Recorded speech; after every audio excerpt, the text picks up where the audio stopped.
നമസ്തേ. കൃഷ്ണഗംഗാദേവി ജ്യോതിഷ പഠന സഹായിയിലേക്ക് നല്ലവരായ എല്ലാ ജ്യോതിഷ പഠിതാക്കൾക്കും സ്വാഗതം.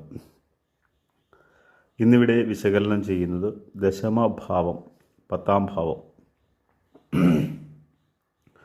ദേവാലയങ്ങൾ, വഴികൾ, വഴിയമ്പലമൊക്കെയും സർവകർമ്മങ്ങൾ ദാസ്യവും 10ാം ഭാവത്തിലായി വരും.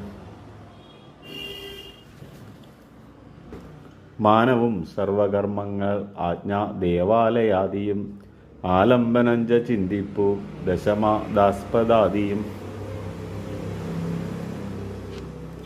ദേവാലയ നഗരസഭാ മാർഗാലയാദാസ സർവകർമാണി ആജ്ഞാലംബനമേത സർവം ചിന്യം ഹി ദശമേന.